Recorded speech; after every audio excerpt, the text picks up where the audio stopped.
Hi everyone, a very good evening to all of you.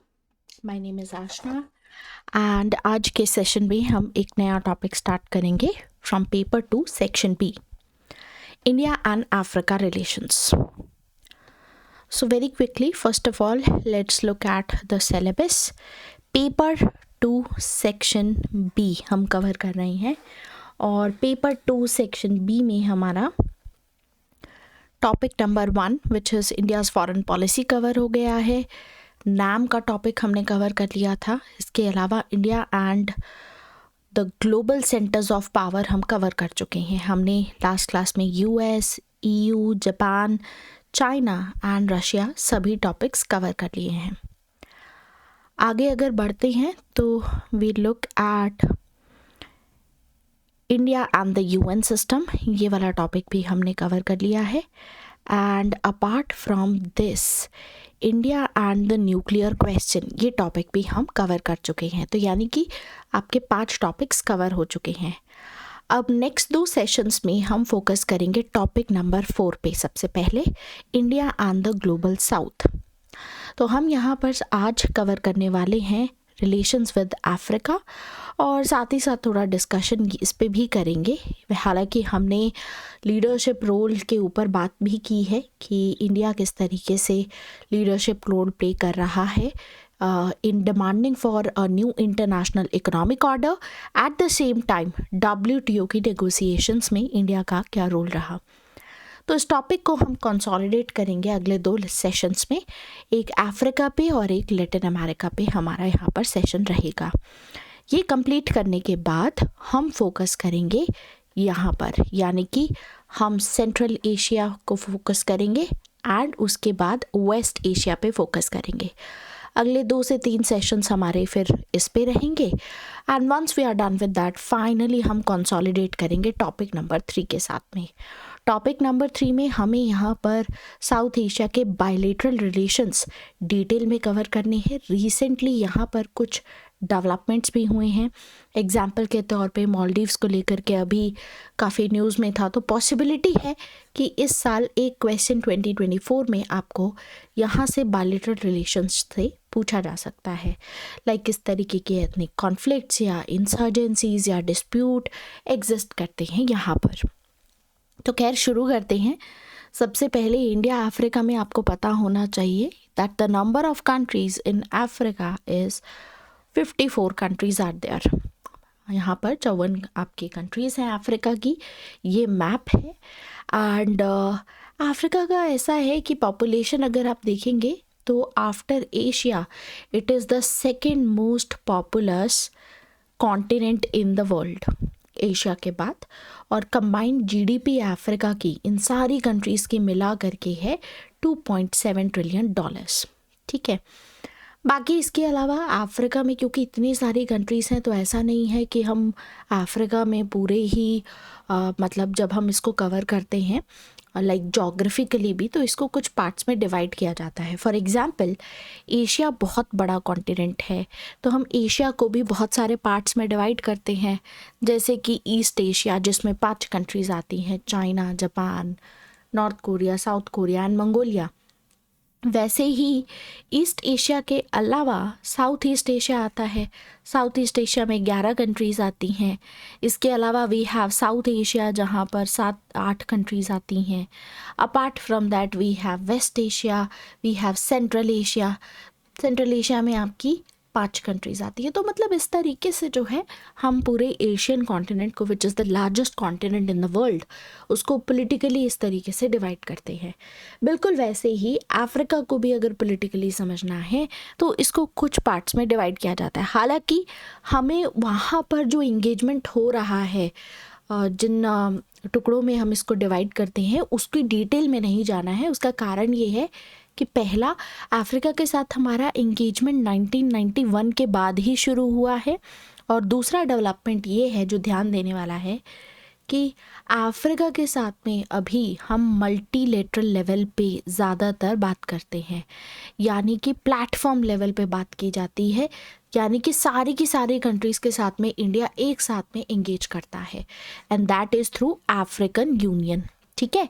तो आपको ऐसा नहीं करना है कि इंडिया इजिप्ट रिलेशंस पढ़ने बैठ जाएं या इंडिया और मोज़ाम्बिक रिलेशंस पढ़ने बैठ जाएं। These are not important. हो सकता है कि कभी आपको इंटरनेशनल रिलेशन में करंट अफेयर्स में कोई डेवलपमेंट देखने को मिले। फॉर एग्जांपल हमारे प्राइम मिनिस्टर की विज़िट हो कहीं, या प्रेसिडेंट की विज़िट हो, या कोई अग्रीमेंट किसी कंट्री के साथ में साइन किया जाए। फॉर एग्जांपल 2017 के आसपास की बात है, मोज़ाम्बिक के साथ में एक पल्स अग्रीमेंट साइन किया गया था, राइट। तो इसको आपको इतना डिटेल में पढ़ने की ज़रूरत नहीं है, बस ऊपर ऊपर के एक डेवलपमेंट पता होनी चाहिए। डिटेल में नहीं जाएंगे कि मोज़ाम्बिक क्या है, उसकी इकोनॉमी क्या है, उसकी जीडीपी क्या है। Don't go into that depth, ठीक है। तो यानी कि कॉस्ट बेनिफिट के हिसाब से हमें काम करना है यहाँ पर। बाकी जोग्राफिकली जब आप जोग्राफ़ी वाला पार्ट पढ़ते हैं अपना, तो वहाँ पर अफ्रीका की जोग्राफ़ी और वो सब आपको पता होनी चाहिए। आई will not go into that detail, लेकिन इसको कनेक्ट करते रहिएगा आप जो हम यहाँ पे पढ़ रहे हैं। बिकॉज आई टोल्ड यू कि when it comes to political science आपके हर एक डोमेन के साथ में कनेक्ट करती है, चाहे वो इकोनॉमिक्स हो, या वो जोग्राफ़ी हो, या वो हिस्ट्री हो, या वो सोसाइटी हो। एट द सेम टाइम चाहे वो रिलीजन ही क्यों ना हो, राइट। इसीलिए तो हम पॉलिटिकल साइंस को मदर ऑफ ऑल डिसिप्लिन भी कहते हैं। उसका कारण यही है कि अगर आपने पॉलिटिकल साइंस पढ़ी है, आप हर एक एस्पेक्ट, हर एक डायमेंशन से जो है समझ सकते हैं कि कैसे इम्पैक्ट पड़ता है पॉलिटिक्स पे, या इकोनॉमिक्स पे पॉलिटिक्स का क्या इम्पैक्ट पड़ता है। All these things are given, right. तो ये कुछ चीज़ें हैं जो थोड़ा सा ध्यान देने वाली थी। बाकी अभी बात करते हैं बेसिक हमारा इंडिया अफ्रीका रिलेशंस की। जब हम बात करते हैं तो मेनली यहाँ पर काफ़ी सारे क्वेश्चंस पूछे गए हैं, जैसे कि इंडिया किस तरीके से लीडरशिप रोल प्ले कर सकता है WTO नेगोशिएशंस में, ये क्वेश्चन पूछा गया है। या भारत की तरफ से यहाँ पर एक ITEC प्रोग्राम रन किया जाता है, तो उस पर क्वेश्चन पूछा गया है। इस तरीके के क्वेश्चंस जो हैं, या लैटिन अमेरिका से आपको क्वेश्चन यहाँ पर देखने को मिल सकता है। तो सबसे पहली बात तो थोड़ा सा हिस्टोरिकली इसको समझते हैं कि what has been the case with Africa. देखिए, आपको पता है कि अफ्रीका, जैसे एशिया में ज़्यादातर जो कंट्रीज़ थे उनको कॉलोनाइज़ किया गया था, बिल्कुल वैसे ही अफ्रीका को भी कॉलोनाइज़ किया गया था। कॉलोनाइजेशन यहाँ पर भी एग्जिस्ट करता था, राइट। और इस वजह से एक समय पे अफ्रीका को डार्क कॉन्टिनेंट भी कहा जाता था। डार्क कॉन्टिनेंट इसलिए नहीं कहा जाता था कि कलर ऐसा है, ठीक है, it's not that. Dark continent इसलिए कहा जाता था क्योंकि इसके बारे में ज़्यादा कुछ पता नहीं है। मतलब इसकी जोग्राफ़ी, टोपोग्राफी, अंदर कैसे कल्चर हैं, किस तरीके की रीजनैलिटी है, डाइवर्सिटी आपको यहाँ पर देखने को मिलेगी। लेकिन अफ्रीका के डीकोलोनाइज होने के बाद भारत और अफ्रीकन कंट्रीज़ ने सिमिलर सा स्टैंड लेना स्टार्ट कर दिया था इंटरनेशनल इश्यूज़ पे। आप देखेंगे कि ज़्यादातर जो अफ्रीकन कंट्रीज़ हैं वो नाम का पार्ट भी हैं, नॉन अलाइन मूवमेंट का पार्ट भी हैं। तो डीकोलोनाइजेशन के बाद ये वो समय है जब भारत सभी देशों के डीकोलोनाइजेशन को सपोर्ट कर रहा था। भारत सिर्फ अफ्रीका नहीं, लैटिन अमेरिका के भी डीकोलोनाइजेशन के लिए एडवोकेट कर रहा था अपनी आज़ादी के बाद नाम के थ्रू। तो उसके बाद जब डीकोलोनाइज होता है अफ्रीका, वहाँ से जो है शुरुआत होती है इनके रिलेशंस के। और बहुत सारे ऐसे अंतर्राष्ट्रीय मुद्दे थे जो आप देखेंगे जिन मुद्दों पे सिमिलर स्टैंड लेंगे दोनों पार्टीज़। और दोनों ही इसीलिए नॉन अलाइनमेंट पे भी विश्वास करते थे और पीसफुल कोएग्जिस्टेंस की पॉलिसी पे भी विश्वास करते थे। इनफैक्ट आपको मैंने याद कीजिए ये भी बताया था कि 1970s के आसपास नॉर्थ साउथ डायलॉग की शुरुआत हुई थी, इफ़ यू रिमेंबर। तो नॉर्थ साउथ डायलॉग में जहाँ पर नॉर्दर्न कंट्रीज़ ने मना कर दिया था कि हम आपको पैसे नहीं देंगे, हम ट्रांसफ़र ऑफ टेक्नोलॉजी भी नहीं करेंगे, राइट। तो जब इकोनॉमिक मुद्दे की बात आई तो वहाँ पर भी इंडिया और अफ्रीकन कंट्री साथ में मिलके खड़े हुए थे और कंप्लीट कोऑपरेट कर रहे थे एक दूसरे के साथ में। और उसके बाद उनको ये तो समझ में आ गया कि जो डेवलप्ड कंट्रीज़ हैं वो मदद नहीं करेंगी, और इसीलिए जो है इनका ये चीज़ इन लोगों ने अग्री करी कि हमें ही एक दूसरे की मदद करनी पड़ेगी, ठीक है। तो इस तरीके से शुरुआत होती है खैर, थोड़ा सा अब यूजुअली होता क्या है, जब हमारा आंसर हम लिखते हैं, जैसे इंडिया अफ्रीका पे मान लीजिए क्वेश्चन आपको पूछा जाता है, तो जब आप आंसर लिखते हैं तो आंसर में आपका कोशिश कीजिए कि इफ़ पॉसिबल शुरुआत में इंट्रोडक्शन में मे बी, या फिर इंट्रोडक्शन लिखने के बाद अगर डायरेक्ट क्वेश्चन किसी कंट्रीज़ के बीच में पूछा गया जैसे इंडिया अफ्रीका में, तो कोई एक कमेंट्री, कोई एक एक्सपर्ट ओपिनियन लिख सकते हैं। एग्जाम्पल के तौर पे यहाँ पे आप कह सकते हैं कि जो हमारे एक्सटर्नल अफेयर मिनिस्टर हैं मिस्टर एस जयशंकर, उनका अफ्रीका को लेकर के कहना था कि अफ्रीका भारत की फॉरेन पॉलिसी प्रायोरिटी है, राइट। तो मिस्टर या डॉक्टर एस जयशंकर कहते हैं कि Africa is India's foreign policy priority, very important. ठीक है, तो ये तो इनका कहना है। Oh, I forgot to write R here. ठीक है, तो मिस्टर एस जयशंकर कहते हैं कि Africa is considered as a foreign policy priority by India, और भारत भी इसीलिए अफ्रीका को सपोर्ट करता है, ठीक है, बिना किसी कंडीशन के, बिना किसी हिडन एजेंडा के। अब ये जो लाइन मैंने आपको बोली बहुत ही इम्पॉर्टेंट है। क्यों? क्योंकि चाइना की भी प्रेजेंस है अफ्रीका में, लेकिन चाइना जिस तरीके से अफ्रीका या लैटिन अमेरिका में काम करता है, चाइना जो है हिडन एजेंडा के साथ में जाता है। चाइना की कुछ कंडीशनैलिटीज़ होती हैं, चाइना एनवायरमेंटल स्टैंडर्ड्स फॉलो नहीं करता है, चाइना डेट ट्रैप पॉलिसी में फंसा देता है, ठीक है, हाई इंटरेस्ट रेट पे लोन देता है, उसके बाद बोलता है कि क्योंकि ये कंट्रीज़ कुछ कर नहीं पाती, वो लोन चुका नहीं पाती, तो चाइना फिर इनको मजबूर करता है पॉलिटिकली कुछ ऐसे स्टेप्स लेने के लिए जो शायद चाइना के फेवर में हो, ठीक है। तो इसीलिए जब आप इंडिया की तरफ से बात करें अफ्रीका की, तो हमेशा यही कहेंगे कि भारत का जो अफ्रीका के साथ में रिश्ता है वो विदाउट एनी कंडीशंस या विदाउट एनी हिडन एजेंडा है। ये बहुत इम्पॉर्टेंट वर्ड्स हैं, विदाउट एनी कंडीशनैलिटीज और हिडन एजेंडा। ये भी आप कोट कर सकते हैं भारत की तरफ से कि भारत हमेशा अफ्रीका में इस तरीके की चीज़ों को सपोर्ट करता है, ठीक है। तो हमारी जो पार्टनरशिप है अफ्रीका के साथ में, ये काफ़ी पुरानी पार्टनरशिप है। अगर हम इतिहास की बात करें तो हिस्टोरिकल और सिविलाइजेशनल लिंक्स भी रहे हैं, यानी कि इंडिपेंडेंस से पहले भी लिंक्स रहे हैं, ट्रेड व्रेड होता रहता था इंडिया और अफ्रीका के बीच में। इसके अलावा भारत ने आज़ादी के बाद इक्वालिटी, ह्यूमन राइट्स को लेकर के, फ्रीडम, डेमोक्रेसी को लेकर के काफ़ी सारे आइडियाज़ जो हैं सपोर्ट करने स्टार्ट किए थे, तो उस वजह से भी काफ़ी जो है मदद मिली थी, काफ़ी प्रोग्रेस अफ्रीका में हुई थी।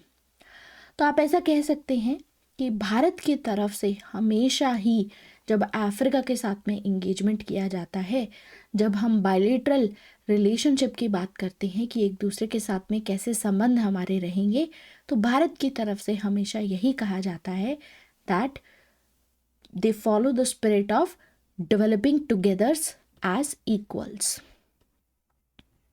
डेवलपिंग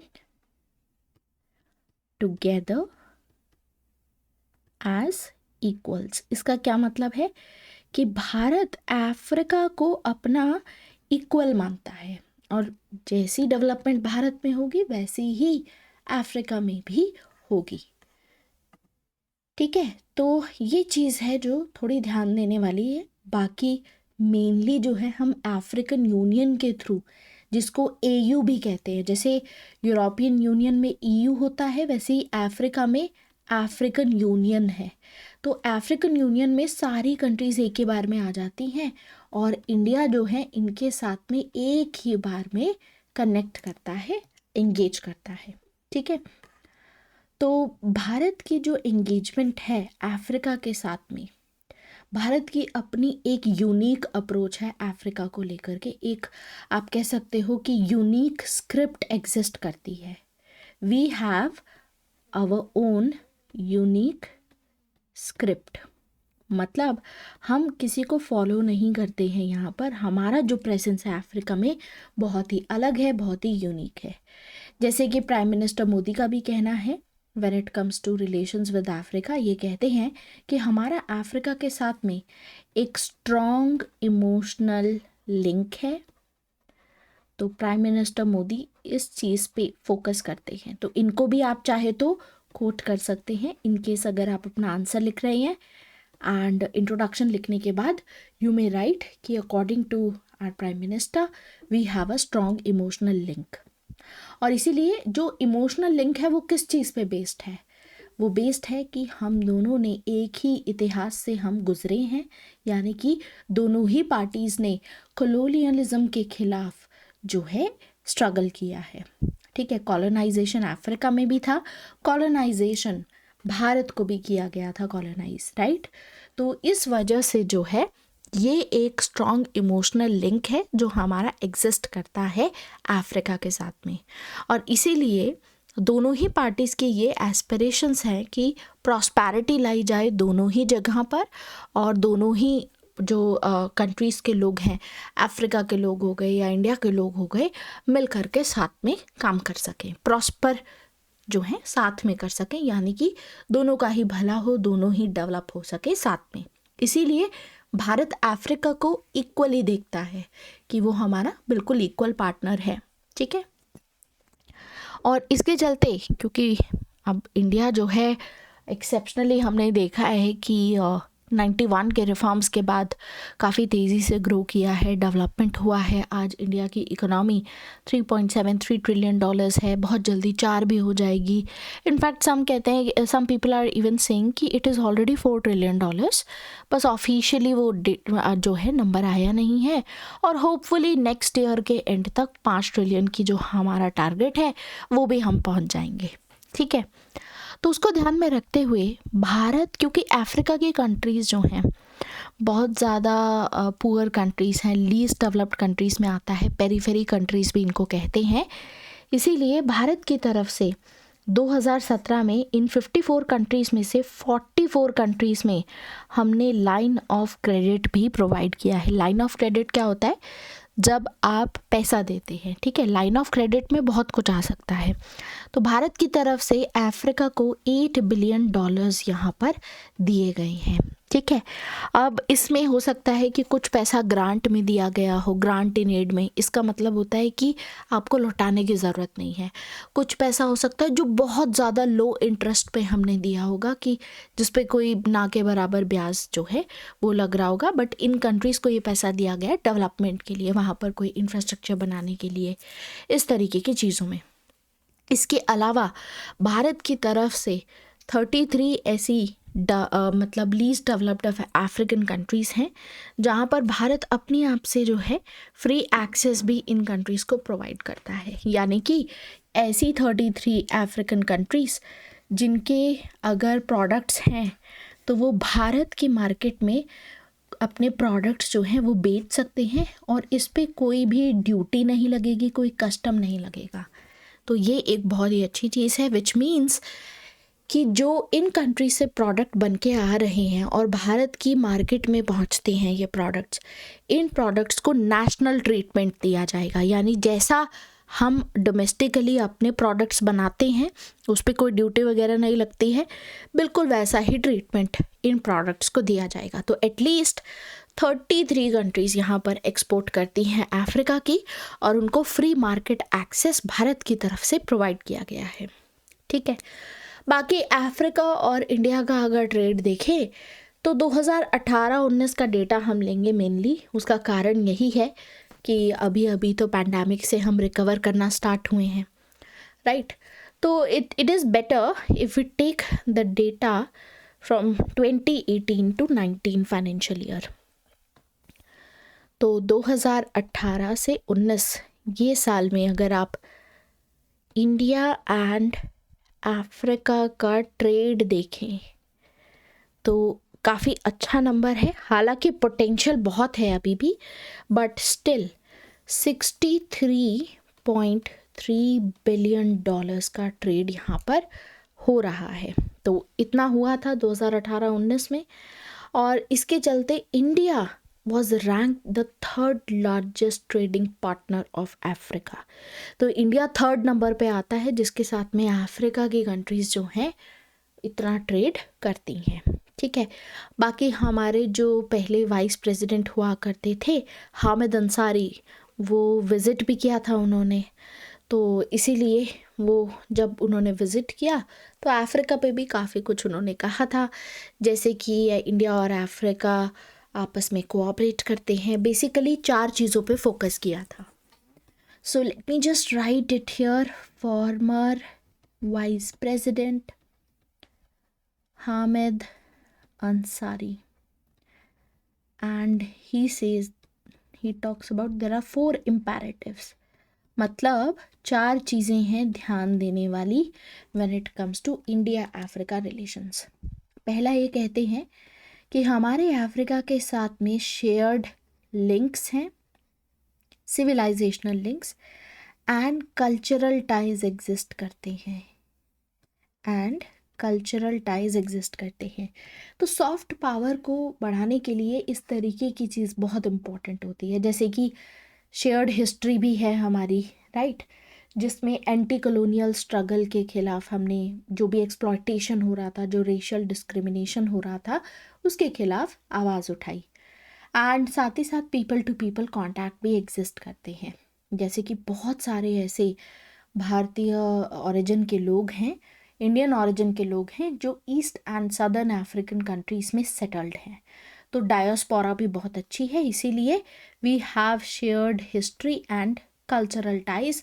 पहला तो पॉइंट ये आता है। फिर दूसरा कहते हैं कि इंडिया अफ्रीका में दूसरा हमारी जो है कॉम्प्लीमेंट्री स्ट्रेंथ और कैपेसिटी है, ठीक है, और ये कहते हैं that we are because of complementary strength India और Africa natural economic and commercial partners है। Natural economic and commercial partners. कैसे, थोड़ा सा इसको समझते हैं। कॉम्प्लीमेंट्री इकोनॉमी एग्जिस्ट करती है। कॉम्प्लीमेंट्री इकोनॉमी का क्या मतलब होता है? इसका मतलब होता है कि what Africa has to offer, जो अफ्रीका के पास में है वो भारत के पास नहीं है, और जो भारत के पास में है वो अफ्रीका के पास में नहीं है। एग्जाम्पल के तौर पे भारत के पास में एक बहुत अच्छा मार्केट एक्सेस है, जहाँ पर लोग जो हैं उनकी डिमांड बढ़ रही है, तो काफ़ी सारे ऐसे प्रोडक्ट्स हैं या ऐसी चीज़ें हैं जैसे रॉ मटेरियल्स हो गए। इसके अलावा अफ्रीका के पास में ऑयल एंड गैस बहुत है, यूरेनियम है, तो एनर्जी रिसोर्सेज जो हैं वो हैं, उस पर आप बात कर सकते हैं। इसके अलावा gold and all these mines are also there, और आपको पता है कि इंडिया में गोल्ड की डिमांड भी बहुत रहती है, राइट। तो जो अफ्रीका ऑफर कर सकता है भारत को वो एकदम मैच करता है, what we need is Africa में है, और सिमिलरली अफ्रीका को जो चाहिए वो भारत ही कर सकता है। नॉट जस्ट मार्केट एक्सेस, पर भारत की तरफ से यहाँ पर काफ़ी सारा पैसा इन्वेस्ट किया जा रहा है, इंफ्रास्ट्रक्चर बिल्ड किया जा रहा है, साथ ही साथ टेक्नोलॉजी में जिस तरीके से भारत ग्रो कर रहा है। तो आप देखेंगे कि ITEC एक प्रोग्राम है जो हम रन करते हैं ज़्यादातर थर्ड वर्ल्ड कंट्रीज़ में। थर्ड वर्ल्ड मतलब जितनी भी गरीब देश होते हैं, लीस्ट डेवलप्ड कंट्रीज़ होती हैं, LDCs बोलते हैं उनको। तो इन कंट्रीज़ में भारत की तरफ से ITEC प्रोग्राम रन किया जाता है। ITEC पे भी अभी हम बात करेंगे।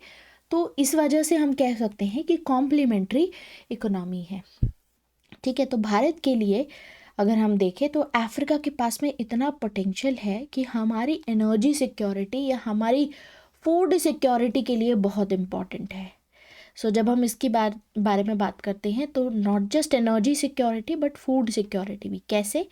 देखिए, अफ्रीका की जो ज़्यादातर कंट्रीज़ हैं, ये सारी कंट्रीज़ यहाँ पर आपको दिखेगा कि ये बहुत ही ज़्यादा फर्टाइल हैं।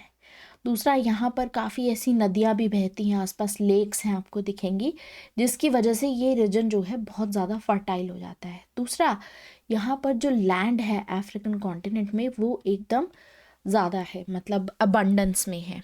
तो अबंडेंस में भी आपको ज़मीन भी मिलेगी, अबंडेंस में आपको यहाँ पर पानी भी मिलेगा, फ्रेश वाटर, फर्टाइल लैंड भी है। तो इमेजिन कीजिए कि अगर यहाँ पर एग्रीकल्चर किया जाए तो कितना ज़्यादा फ़ायदा होगा।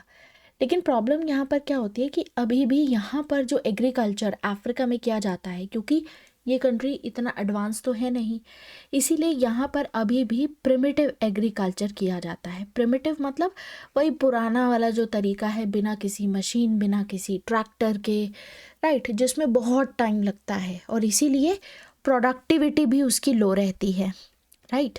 लेकिन भारत के पास में ये सारी टेक्नोलॉजीज़ हैं।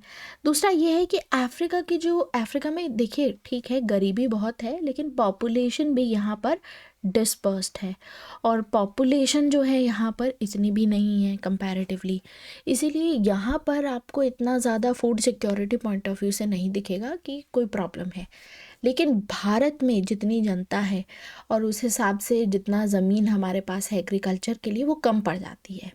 और यही कारण है कि इस समय पे इंडिया लैटिन अमेरिका और अफ्रीका जैसी कंट्री में इस स्कोप को एक्सप्लोर कर रहा है। हमने इसीलिए तो मोज़ाम्बिक के साथ में जब पल्स एग्रीमेंट साइन किया तो उसका यही था कि मोज़ाम्बिक में भारत इस तरीके की टेक्नोलॉजी प्रोवाइड करेगा, ट्रांसफ़र ऑफ टेक्नोलॉजी भी की जाएगी, यहाँ के फार्मर्स को जो है वो ट्रेन भी किया जाएगा। देखिए, भारत के बारे में आपने एग्रीकल्चर रिलेटेड जब आप पढ़ते होंगे तो आपको ऐसे पता होगा कि हमारे यहाँ पर सॉइल हेल्थ कार्ड स्कीम भी चलती है, इस तरीके का मैकेनिज़्म है।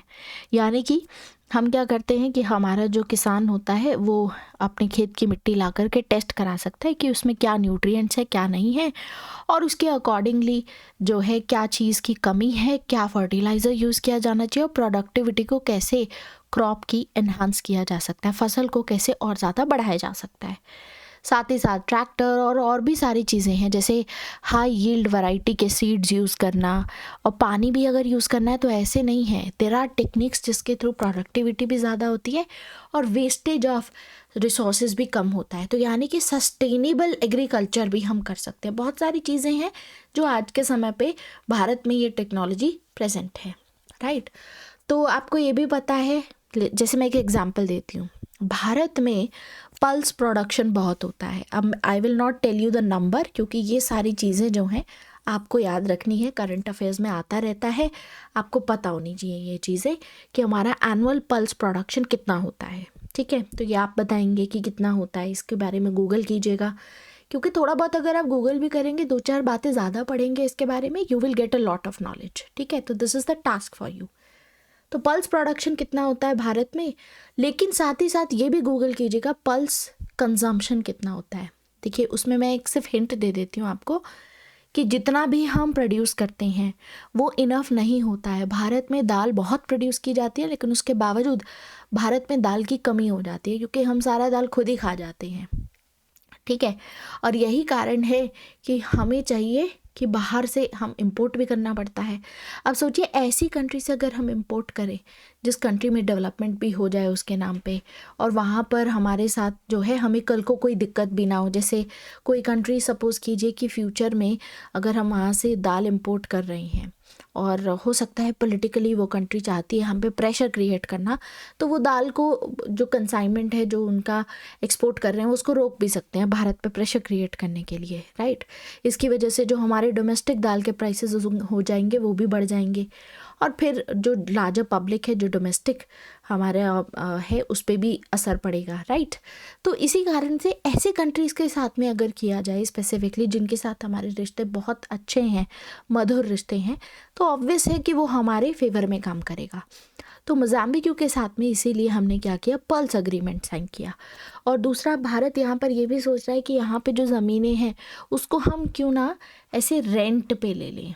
रेंट पे क्या होता है कि सपोज़ किसी किसान की वो ज़मीन है और उसको रेंट पे लिया जाए, उसी किसान को बताया भी जाए कि आप जो है इसको उगाइए, और फिर वही किसान को आपने दाल भी उगाने का बता दिया, कैसे करना है, सारी टेक्नोलॉजी ट्रांसफ़र करी।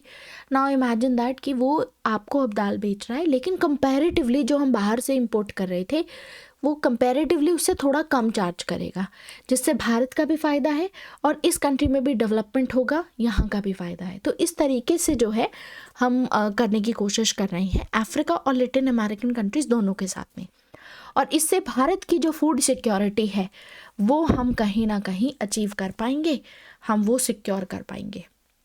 इसीलिए जब मैं कहती हूँ कि अफ्रीका एंड इंडिया की जो इकोनॉमीज़ है कॉम्प्लीमेंट्री इकोनॉमीज़ हैं, उसका यही कारण है। तो भारत अफ्रीका को एक long term stable and profitable market का एक्सेस दे सकता है, जो भी अफ्रीका जो भी प्रोडक्ट्स बनाता है।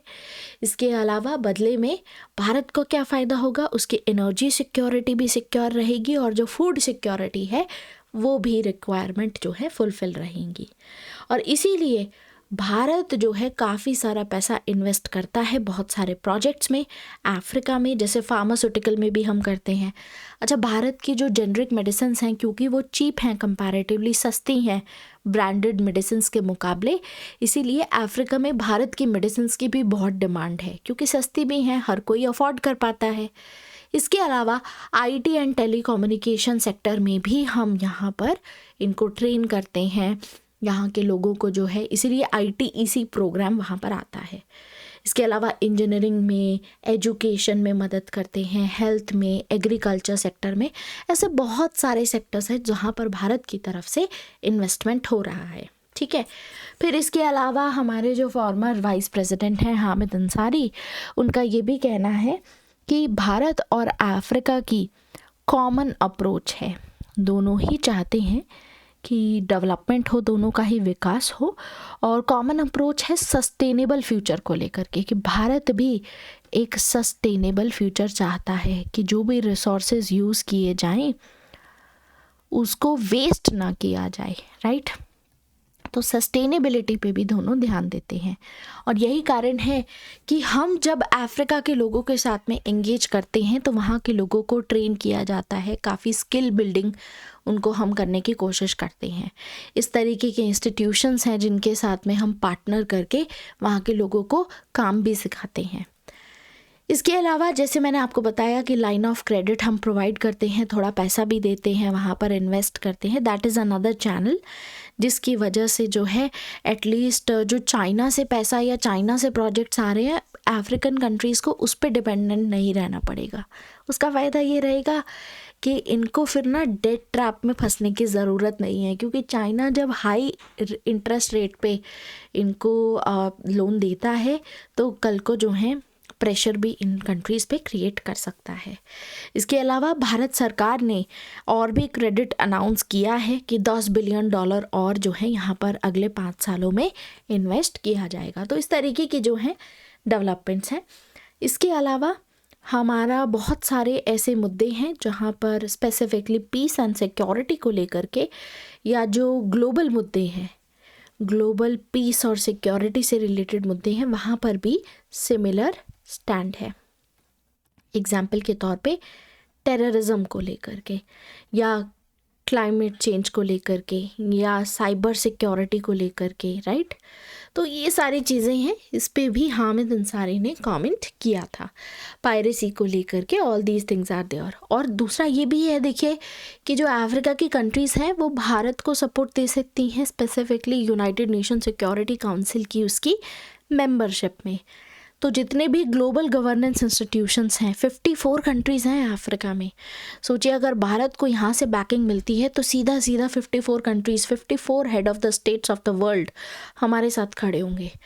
तो वो एक बहुत ही आप कह सकते हो कि भारत की जो इमेज है वो अपने आप में अपलिफ्ट कर देता है। यही कारण है कि आने वाले समय में भारत को बोला जाता है कि ग्लोबल पावर का जो स्टेटस है उसकी तरफ भारत जो है वो राइज कर रहा है। ठीक है, दूसरा ये है कि हमारे जो अफ्रीका के साथ में रिलेशंस हैं उसकी शुरुआत वहीं से हुई कि जब हम कॉलोनाइज्ड थे उस समय पे महात्मा गांधी थे, अफ्रीका गए थे, तो वो हो गया वहाँ पर एंटी अपार्थाइड स्ट्रगल वहाँ पर। इसके अलावा जो है जब आज़ाद हुए तो इंडिया काफ़ी अग्रेसिवली आज़ादी के बाद यूनाइटेड नेशन में, नॉन अलाइंड मूवमेंट के थ्रू, कॉमनवेल्थ के थ्रू, बहुत सारे मल्टीलेटरल प्लेटफॉर्म्स के थ्रू अफ्रीका के डीकोलोनाइजेशन के लिए एडवोकेट कर रहा था। तो एक समय था जब नेहरू अफ्रो एशियन सॉलिडारिटी की बात करते थे, ठीक है। और फिर उसके अलावा हालांकि एक ऐसा फेज़ आया था 1970 से लेकर के 1990 तक का फेज़। ये एक ऐसा फेज़ था जिसमें भारत ने अफ्रीका को थोड़े टाइम के लिए नेग्लेक्ट कर दिया था। उसका कारण क्या है, 1970 से 1990 तक आप देखेंगे कि इंदिरा गांधी जो है वो पावर में थी। अब क्वेश्चन ये उठता है कि ऐसा क्यों हुआ। उसका कारण था कि उस समय पे भारत रीजनल इश्यूज़ पे ध्यान दे रहा था। उस समय पे भारत साउथ एशिया पे फोकस कर रहा था, राइट। क्योंकि उस समय पे बहुत सारे मुद्दे भी थे। आप 1971 का आप देखेंगे कि बांग्लादेश लिबरेशन वॉर हुई, ठीक है। एंड ये सारे मतलब काफ़ी सारे ऐसे डेवलपमेंट्स हुए जिसकी वजह से rather than global Indira Gandhi का स्टांस जो है रियलिस्ट ग्राउंड पे रीजनल चला गया। क्योंकि सिंपल सी बात है, अगर आप रियलिस्ट हो तो आप सबसे पहले देखोगे कि हमें खतरा कहाँ से है सबसे ज़्यादा। तो जब तक South Asia as a region stable नहीं होगा, वहाँ पर भारत उसको आप कह सकते हो कंटेन नहीं करेगा इंस्टेबिलिटी को, तब तक भारत रीजनल पावर नहीं बन पाएगा, तो ग्लोबल पावर कैसे बनेगा। यही कारण है कि उस समय पे जो भारत की पॉलिसी थी, फॉरेन पॉलिसी, वो इनवर्ड लुकिंग थी।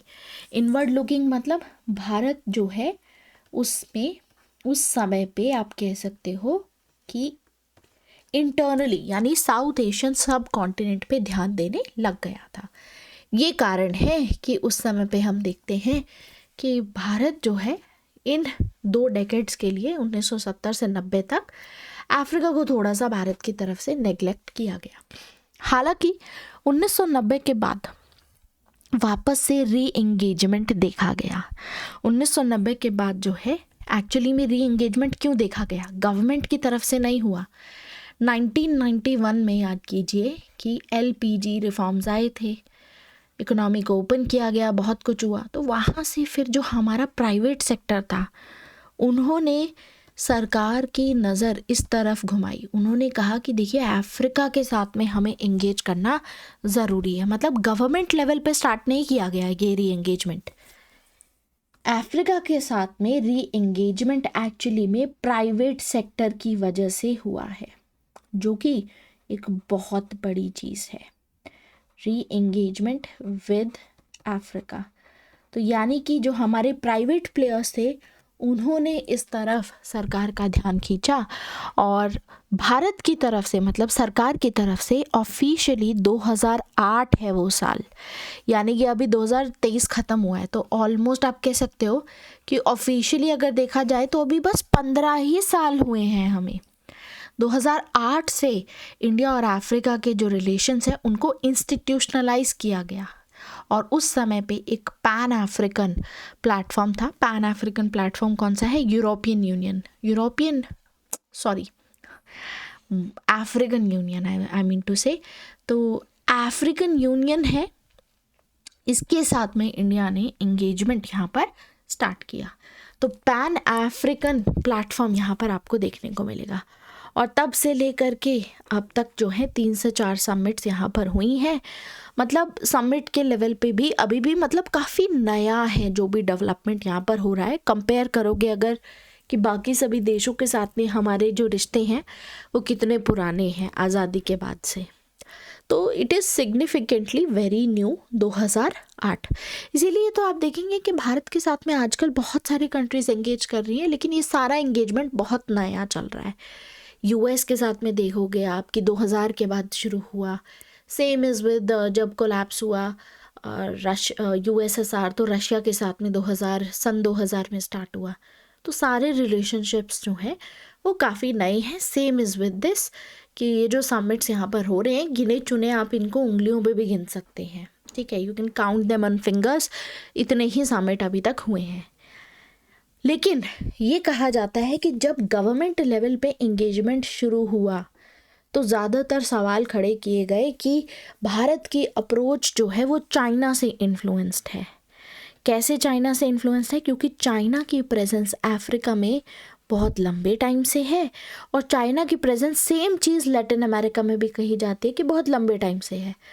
तो ये कहा जाता है कि जो जो चाइना कर रहा है यहाँ पर, वही वही चीज़ अब भारत आकर के अफ्रीका और लैटिन अमेरिका में करने की कोशिश कर रहे हैं। हालांकि देखिए, एक चीज़ ध्यान रखने वाली है कि हमारी जो अप्रोच है, मैंने आपको शुरुआत में ही लेक्चर के बताया था कि भारत एक जब अफ्रीका के साथ में एंगेज करता है तो हमारी एक यूनिक स्क्रिप्ट है, मतलब हम अपना लेवल पे बहुत ही अलग तरीके से एंगेज कर रहे हैं। ऐसा तो चाइना भी एंगेज नहीं कर रहा है अफ्रीका के साथ में, राइट।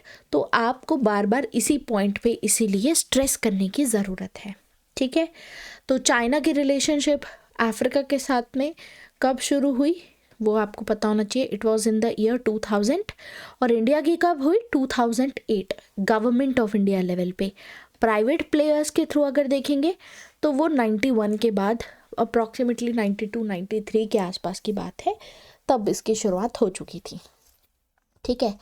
तो अब क्वेश्चन यहाँ आता है, मान लीजिए आपसे एक ऐसे ही सीधा डायरेक्ट क्वेश्चन किसी ने पूछ लिया कि why is Africa important. So let's just talk about that. Importance of Africa for India, कि अफ्रीका भारत के लिए इम्पॉर्टेंट कैसे है, व्हाट इज़ दिस। देखिए, सबसे पहले तो जियो स्ट्रेटेजिकली अगर देखें, जैसे मैं आपको ऑलरेडी बता चुकी हूँ कि अफ्रीका हमारी जो एनर्जी सिक्योरिटी है उसके लिए इम्पॉर्टेंट है। ऐसे ही आपको एक पॉइंट और बता दिया जियो स्ट्रेटेजिकली कि हमारी फूड सिक्योरिटी के लिए भी अफ्रीका बहुत इम्पॉर्टेंट है। एग्जाम्पल के साथ में ये चीज़ तो मैंने आपको ऑलरेडी बता दी है, ठीक है। स्पेशली अगर हम इसके अलावा मैरीटाइम सिक्योरिटी के लिए भी बहुत इम्पॉर्टेंट है, क्योंकि अगर आप अफ्रीका की लोकेशन देखेंगे तो इंडिया के काफ़ी करीब है, स्पेसिफिकली जो हॉर्न ऑफ अफ्रीका है, ठीक है। So maritime security, food security, energy security, ये सारे पॉइंट्स हैं। तो मैरीटाइम में हम कह सकते हैं कि it is very close to Horn of Africa. तो ऐसे में जो पायरेसी यहाँ पर एग्जिस्ट करती है उसको काउंटर करने के लिए ऑल दीज थिंग्स भारत की सिक्योरिटी के लिए जब इतनी पास कोई कंट्री होती है तो बहुत ज़रूरी हो जाता है। तो पायरेसी, रैडिकलिज्म या जो भी ऑर्गेनाइज्ड क्राइम इस रीजन में होता है उससे हमें भी खतरा है, राइट। तो इसीलिए भी इम्पोर्टेंट है। अब जब मैं हॉर्न ऑफ अफ्रीका की बात करती हूँ तो हॉर्न ऑफ अफ्रीका में आपका, लेट मी शो यू, ये जो कंट्रीज़ हैं mainly these are the countries रफली जिसको हम कह सकते हैं कि हॉर्न ऑफ अफ्रीका में आते हैं, ठीक है। तो ये भारत की प्रॉक्सिमिटी के पॉइंट ऑफ व्यू से काफ़ी क्लोज हो गए, ठीक है। इसीलिए जो है हमारे लिए अफ्रीका बहुत इम्पोर्टेंट है। इसके अलावा भारत के जो प्रधानमंत्री हैं इन्होंने अपनी इंडो पैसिफिक स्ट्रैटेजी भी दी, और इंडो पैसिफिक स्ट्रैटेजी में प्राइम मिनिस्टर मोदी ने स्पेसिफिकली मेंशन किया था कि हमें ईस्ट अफ्रीका पे ध्यान देने की ज़रूरत है। तो यानी कि ईस्ट अफ्रीकन रीजन जो है वो भी भारत की इंडियाज़ इंडो पैसिफिक स्ट्रेटजी का पार्ट है, वेरी वेरी इम्पॉर्टेंट, ठीक है। क्योंकि इंडो पैसिफिक की हम बात करते हैं तो इंडियन ओशन भी आता है, और जो हॉर्न ऑफ अफ्रीका है इसका direct connection, direct connectivity Indian ocean के साथ में बनती है। अब जब मैंने आपको मैप दिखाया तो वहाँ पर आप देखेंगे कि से चिलीज़ जैसी कंट्रीज़ या स्विस कैनाल हो गई ऊपर ईस्ट अफ्रीकन कंट्री, तो वो सारी इम्पॉर्टेंट हैं, ठीक है। क्योंकि यहाँ पर आप देखेंगे कि बहुत ही रिसेंटली एकदम इकोनॉमिक ग्रोथ भी बढ़ रही है। इसके अलावा नए सिक्योरिटी थ्रेट्स भी यहीं से इमर्ज हो रहे हैं, और यहीं पर आप देखेंगे कि मेजर पावर राइवलरी जो है देखी जा सकती है, ठीक है। बाकी जो बाबल मंदेब स्ट्रेट है वो इसके पास में है, तो ऐसे भी इम्पॉर्टेंट हो गया, ठीक है, ऑटोमेटिकली। एग्जाम्पल के तौर पे let me show you the map itself. Wait a minute, why is this not working? I'm not sure. Let me erase that. Yes, So we have just 1 minute.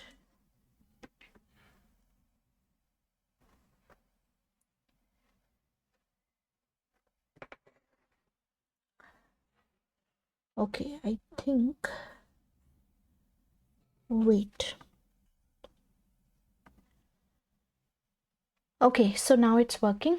So what I was talking about, this area, if you'll see, so the street of Bab al Mandeb, and I don't know why this is okay, fine. Okay, so ये भी ऐसा area है जो बहुत ही significant है economically भी अगर देखा जाए तो. So this lies at the heart of this region. तो बाब अल मंदेब स्ट्रेट जो है ये मिडल ईस्ट की जो एनर्जी रिच कंट्रीज़ हैं उनको यूरोप के साथ में कनेक्ट करता है, ठीक है, स्विस कैनाल के थ्रू. और इसीलिए ग्लोबल ट्रेड यहाँ से बहुत पास होता है. तो साफ सी बात है कि भारत से भी जो यूरोप की तरफ ट्रेड जाएगा या अभी जो रशिया की तरफ ट्रेड जाएगा वो इसी कैनाल से होते हुए बाब अल मंदेब से होते हुए गुजरेगा. यही कारण है कि हॉर्न ऑफ अफ्रीका बहुत ही इम्पॉर्टेंट है भारत के लिए. बाकी एनुअल तौर पे अगर हम हॉर्न ऑफ अफ्रीका को देखें तो यहाँ से 25,000 शिप्स गुजरती हैं एंड अप्रॉक्सीमेटली कहा जाता है कि यहाँ से अराउंड $700 बिलियन का ट्रेड जो है यहाँ से पास करता है, ठीक है. तो there is something wrong with the tablet में बी, that's why I am not able to write properly. But हमारा जो टॉपिक है वो कंटिन्यू हम करते हैं because I don't think so I will have to restart the computer. And अभी लेक्चर हमारा जो है ऑलरेडी मिड में पहुंच चुका है. So I don't want to end it and record it again. So just bear with me, ठीक है. बाकी नोट्स में आपको काफ़ी चीज़ें यहाँ पर मिल ही जाएंगी, ठीक है. तो बाब अल मंदेब स्ट्रेट काफ़ी इम्पॉर्टेंट है. इसके अलावा मैंने आपको बताया था कि Horn of Africa is the region. यहाँ पर आप देखेंगे जिबूटी है, this is Djibouti and Djibouti is also very very important क्योंकि यहाँ पर बहुत सारी ऐसी कंट्रीज़ हैं जिनका नेवल बेस है. यूएस का है, चाइना का है, फ्रांस का है, जापान का है, इनके मिलिट्री बेसिस हैं यहाँ पर. तो काफ़ी इम्पॉर्टेंट है ये, ठीक है. बाकी इकोनॉमिक पॉइंट ऑफ व्यू से भी जो अफ्रीका है हमारे लिए बहुत इम्पॉर्टेंट है, जैसे एनर्जी रिसोर्सेज को डाइवर्सिफाई करने के लिए. इसीलिए अफ्रीका को लेकर के हमारी एक इंटीग्रेटेड एनर्जी पॉलिसी है. जैसे कि मैंने आपको बताया कि अफ्रीका जो है यहाँ से हमें गोल्ड और डायमंड जैसे मेटल्स भी मिलते हैं, बहुत सारे और वैल्यूएबल मिनरल्स हैं जो हमें अफ्रीका से हम इम्पोर्ट कर सकते हैं. इसके अलावा अफ्रीका में बहुत सारी लैंड है तो food security point of view से है. बाकी अफ्रीका में भारत इन्वेस्ट कर सकता है और आपको पता है अगर आप कहीं इन्वेस्ट करते हो तो उसका रिटर्न भी होता है, उसका कुछ प्रॉफिट भी होता है. तो इन्वेस्टिंग इन अ डिफरेंट और a foreign land is also very good because that's what even Japan is doing. Domestically Japan की जितनी ग्रोथ होनी थी हो गई है, इसीलिए जापान भी इज़ लुकिंग फॉर मार्केट्स जहाँ पर जापान इन्वेस्ट कर सके ताकि वहाँ पर अच्छा प्रॉफिट जो है रिटर्न भी आ सके.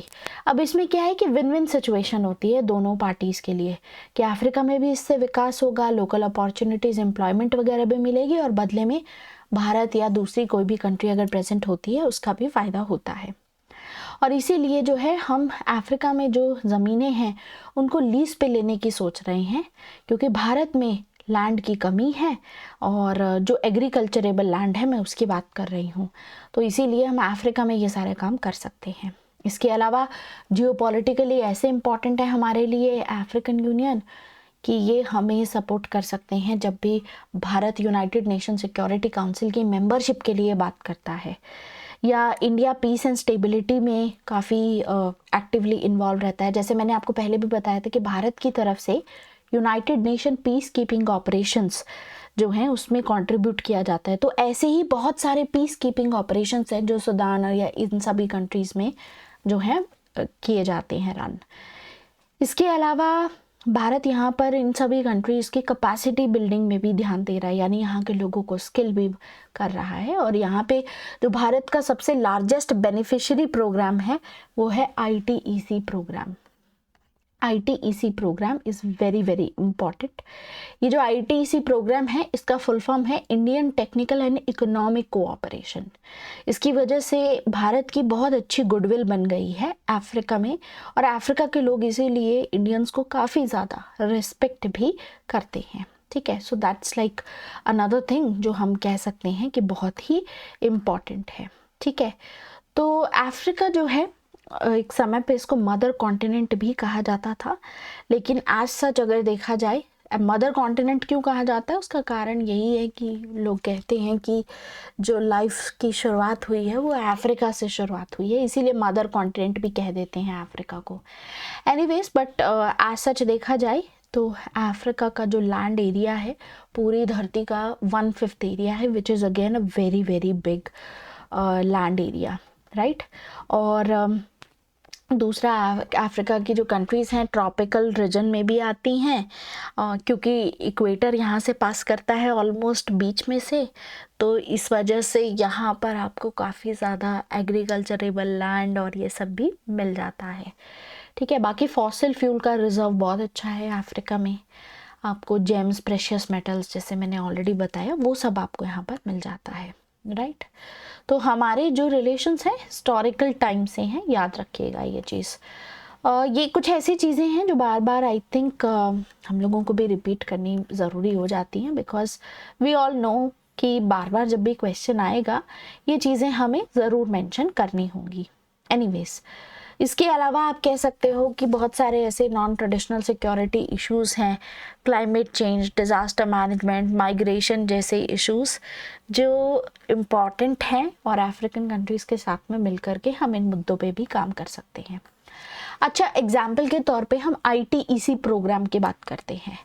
तो ये जो ITEC प्रोग्राम है, भारत की जो कैबिनेट है 1964 की बात है ये। Let me just try to write it a little. 1964. Yes, it was in the 1964 जब भारत की जो कैबिनेट है उसने डिसीजन लिया कि ITEC प्रोग्राम रन किए जाएंगे, यानी कि इन प्रोग्राम्स के थ्रू भारत जो है असिस्ट करेगा अफ्रीकन कंट्रीज़ को, उनकी मदद करेगा। तो इसके पीछे की इंटेंशन ये थी कि एक ऐसा प्रोग्राम रन किया जाए जिसके थ्रू जो है हमारे संबंध भी सुधरें और साथ ही साथ एक दूसरे की इंटरडिपेंडेंसी बढ़ जाए। इंटरडिपेंडेंसी मतलब कि कुछ चीज़ें हम भी उनको मदद कर रहे हैं if they are also helping us. ठीक है, तो इस तरीके के प्रिंसिपल्स, इस तरीके के एस्पिरेशंस यहाँ पर रखे गए थे ताकि एक सॉलिड इकोनॉमिक फाउंडेशन पे यहाँ पर रखी जा सके। तो ITEC के जो रिसोर्सेज हैं इसीलिए यूज़ किए जाते हैं रीजनल और इंटर रीजनल कॉन्टेक्स्ट में, जैसे कि ITEC के रिसोर्सेज है इकोनॉमिक कमीशन फॉर अफ्रीका या कॉमनवेल्थ सेक्रेटेरिएट में। इन सब चीज़ों में जो है काफ़ी सारी बात हुई और यहाँ पर इस बारे में बात होती थी कि ऐसा कुछ करने की ज़रूरत है। तो ITEC में कुछ ऐसे 161 कंट्रीज़ हैं। भारत की जो ये प्रोग्राम है, ऐसा नहीं है कि सिर्फ अफ्रीका की कंट्रीज़ हैं, और भी बहुत सारी एशिया की जो गरीब कंट्रीज़ हैं या ईस्टर्न यूरोपियन कंट्रीज़ होगी, लैटिन अमेरिकन कंट्रीज़ होगी, या करीबियन जो रीजन है उसकी कंट्रीज़ हो गई, या पैसिफिक में जो छोटे छोटे आइलैंड्स हैं वहाँ हो गए, वहाँ पर भी हम ITEC प्रोग्राम्स जो है रन करते हैं।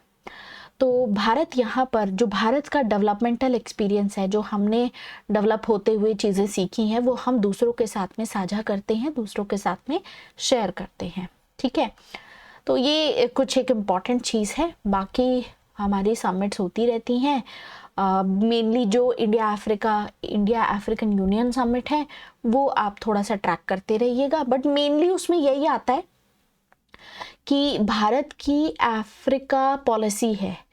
एक एक्चुअली अफ्रीकन यूनियन की तरफ से एक अनाउंसमेंट किया गया था जो इन्होंने रखा था अपने लिए, अफ्रीकन यूनियन वालों ने। That was agenda, I am still not able to write it properly, I will have to install the driver once again, but this was agenda 2063।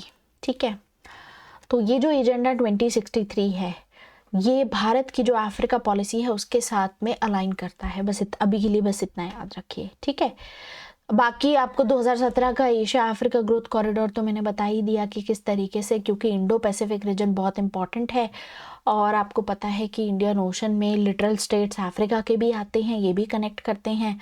तो इसीलिए जो है इंडो पैसिफिक रीजन आने वाले समय में जो पूरी दुनिया में प्रॉस्पेरिटी होगी, जो भी ग्रोथ होगी वो यहीं से होगी और इस वजह से उसका अफ्रीका भी पार्ट है। तो Asia Africa growth corridor announce किया गया था।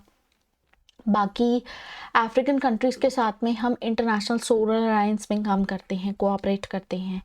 फिर मैंने आपको बताया मोज़ाम्बिक के साथ में हमने काफ़ी जो है एग्रीमेंट साइन किए हुए हैं, जिसमें से एक पल्स एग्रीमेंट हो गया। इसके अलावा हमारा शिपिंग इंफॉर्मेशन एक दूसरे के साथ में शेयर करते हैं, एक दूसरे की जो एक्सक्लूसिव इकोनॉमिक जोन्स हैं जहाँ पर आप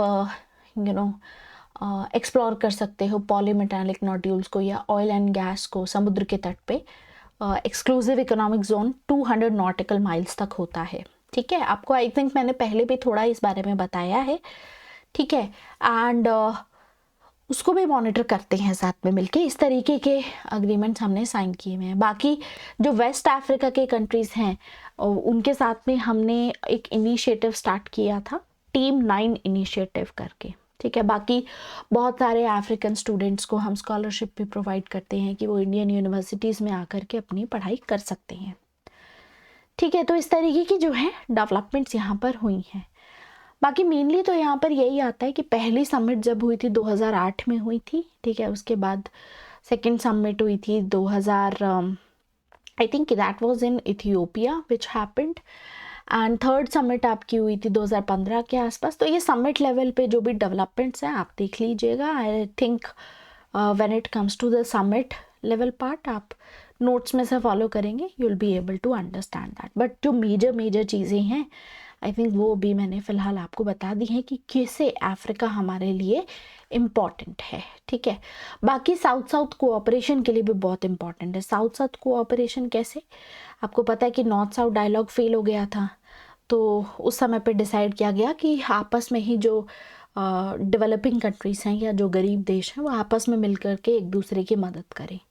राइट, और इसके चलते जो है भारत और अफ्रीका इसीलिए जो भी ग्लोबल इमर्जिंग ग्लोबल रेजीम्स हैं उसमें साथ में काम करता है। उसको चाहे फूड को लेकर के, एनर्जी को हो, वाटर को लेके हो, क्लाइमेट चेंज को लेके हो, they work in this area all together. Right, तो साउथ साउथ कोऑपरेशन के पॉइंट ऑफ व्यू से भी इम्पॉर्टेंट है। बाकी जैसे मैंने आपको बताया कि अफ्रीका के जो स्टेट्स हैं सीधा कनेक्टिविटी इनकी इंडियन ओशन के साथ में, तो भारत को as a net security provider का रोल एज्यूम किया गया है इंडियन ओशन के में। एंड ऐसे में जो है फिर बहुत ही इम्पॉर्टेंट है, जैसे आयोरा हो गया which is Indian Ocean Rim Association, उसका भी पार्ट है काफ़ी सारी अफ्रीकन कंट्रीज़। तो वो सारी चीज़ें हैं जिनको अगर आप बात कर सकते हैं। बाकी अगर यूएन में रिफॉर्म हो, आईएमएफ में रिफॉर्म हो, डब्ल्यूटीओ में रिफॉर्म हो, तो इन सभी चीज़ों में भी अगेन भारत जो है अफ्रीकन कंट्रीज़ के साथ में मिलकर के सेम स्टांस जो है वो रखता है। तो भारत ने बहुत इस तरीके के स्टेप्स लिए हैं अफ्रीकन कंट्रीज़ को हेल्प करने के लिए, जैसे कि सूखा पड़े तो उसमें असिस्टेंस प्रोवाइड किया है, टेक्नोलॉजी ट्रांसफ़र हमने की है। राइट, इसके अलावा 2019 में ऑपरेशन सहायता रन किया गया था। ऑपरेशन सहायता था बेसिकली असिस्टेंस और डिज़ास्टर रिलीफ में मदद करने के लिए मोज़ाम्बिक स्टेट को। उस समय पे वहाँ पे साइक्लोन आया था इदाई, और उसको मदद करने के लिए मोज़ाम्बिक, जिम्बाब्वे और मालावी रीजन है, ठीक है, उनको मदद करने के लिए ये ऑपरेशन रन किया गया था। तो इस तरीके के ऐसे ही ऑपरेशन वनीला 2020 में किया गया था जब एक और साइक्लोन आया था मोज़ाम्बिक में। बाकी क्रेडिट वगैरह तो प्रोवाइड करते ही रहते हैं, बट मेनली जो है हमारे पास में अगर हम चैलेंज देखें कि अफ्रीका के साथ हमारे रिश्ते मजबूत तो हो रहे हैं, लेकिन आज के समय पे क्या चैलेंज हमें देखने को मिलता है, तो उसमें चैलेंज में जो है चाइना का फैक्टर आ जाता है। चाइना की भी प्रेजेंस है, चाइना भी ट्रेड करता है अफ्रीका के साथ में। अगर आप देखेंगे कि चाइना का ट्रेड इंडिया के मुकाबले बहुत ही ज़्यादा है। एग्जाम्पल के तौर पे अगर इंडिया, हमने देखा कि 63.3 बिलियन डॉलर्स के आसपास था उस समय पे, तो उसी समय पे चाइना का ट्रेड 220 बिलियन डॉलर्स था अफ्रीका के साथ में। ठीक है, तो अगेन आई विल से कि कंपैरेटिवली चाइना की प्रेजेंस जो है काफ़ी स्ट्रांग है। ठीक है, क्योंकि चाइना का है चेकबुक डिप्लोमेसी जो है चाइना यहाँ पर फॉलो करता है, मतलब पैसा दिखा करके इन्फ्लुएंस करना और ये सभी चीज़ें। तो अफ्रीका का सबसे लार्जेस्ट ट्रेडिंग पार्टनर भी चाइना है।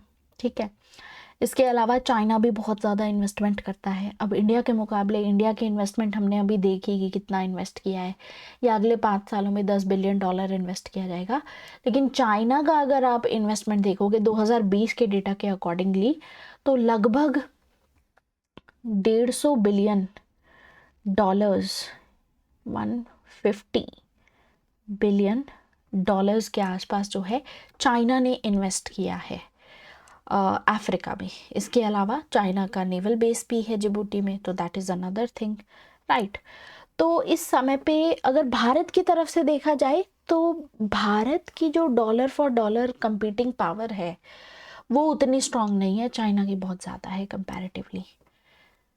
बाकी यही है कि भारत जिस तरीके से मतलब डिप्लोमेटिकली यहाँ पर एंगेज करता है, तो आप ये कह सकते हो कि ज़्यादातर जब भी भारत और अफ्रीका की बात की जाती है तो बार बार यही बात की जाती है कि कॉलोनाइजेशन था, वही कॉलोनियल नैरेटिव जो है बताया जाता है। तो अभी के समय पे लेकिन अगर देखा जाए कि भारत की जो सरकार है और जो बिजनेसेस हैं अफ्रीका में, उनके बीच में इतना अच्छे से कोऑर्डिनेशन नहीं हो पा रहा है।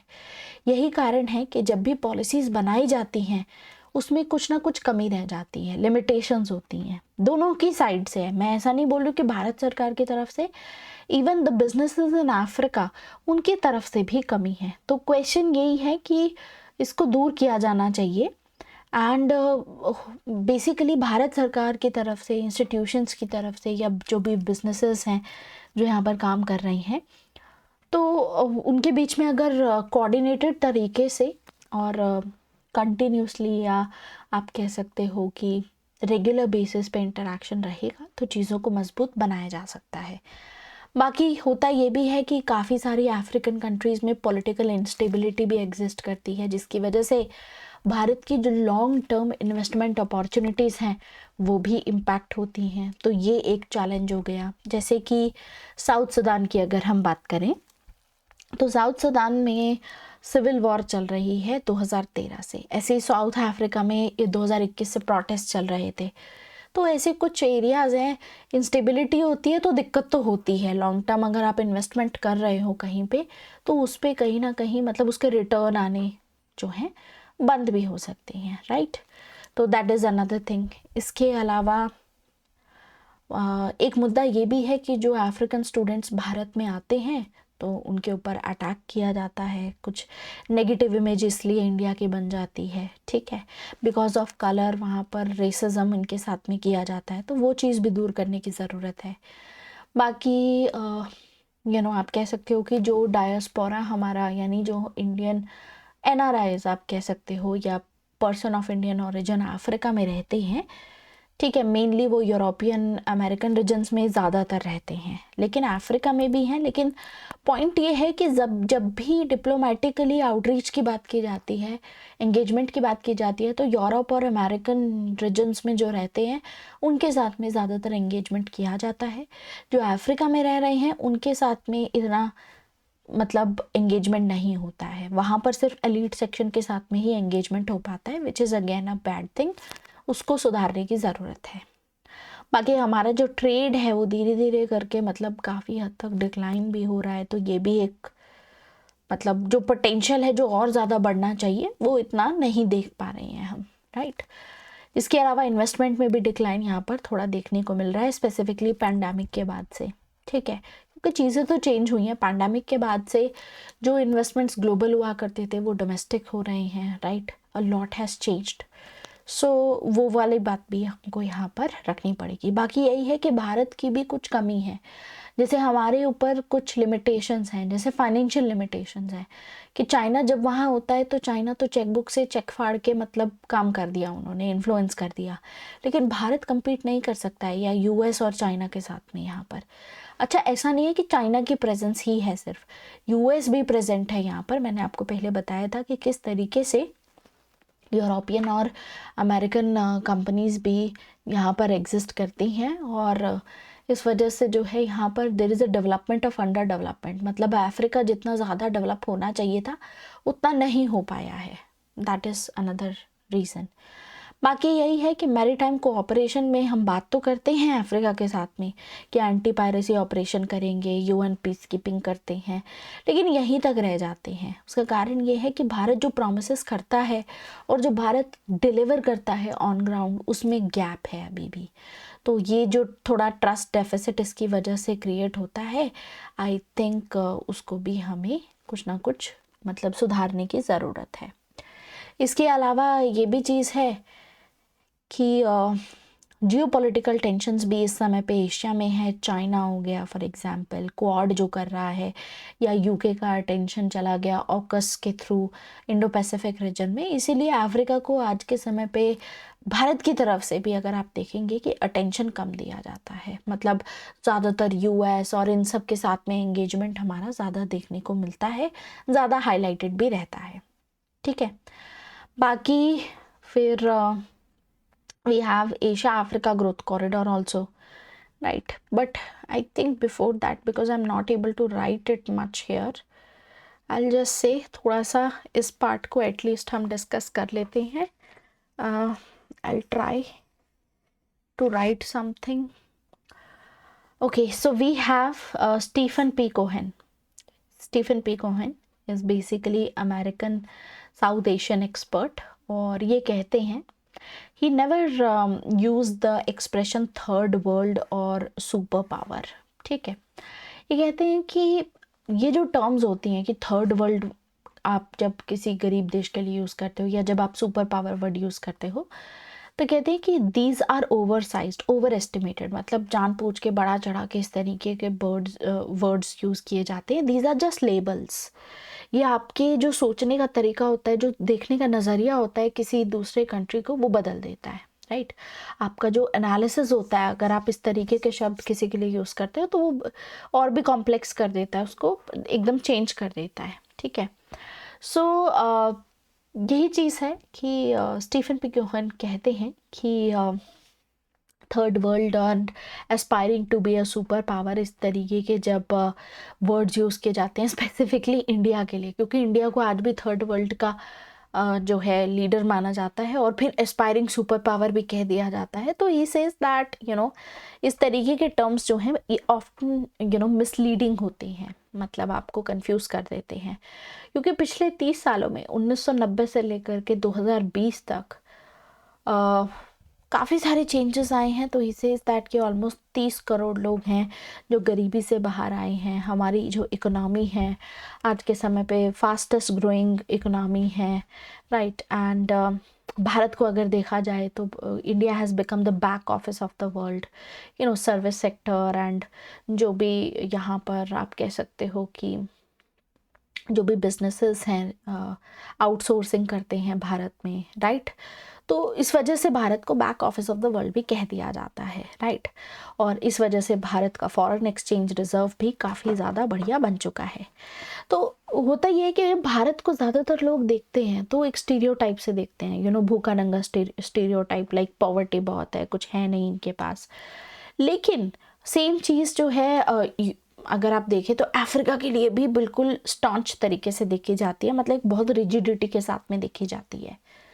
जैसे कि ऑलमोस्ट ये कहते हैं कि अगर आप कंपैरेटिवली पर कैपिटा जीडीपी के हिसाब से देखेंगे तो बहुत सारी 20 ऐसी अफ्रीकन कंट्रीज़ हैं जो पर कैपिटा के हिसाब से एक्चुअली में भारत से ज़्यादा रिच हैं। पर कैपिटा की पर पर्सन का साल में कितना कमा रहा है, कितना खर्च रहा है, वो भारत से भी अच्छा नंबर है उनका। लेकिन बावजूद इसके इन कंट्रीज़ को जो है लीस्ट डेवलप्ड कंट्रीज़, इन कंट्रीज़ को जो लेकर के स्टीरियोटाइपिंग होती है, ठीक है।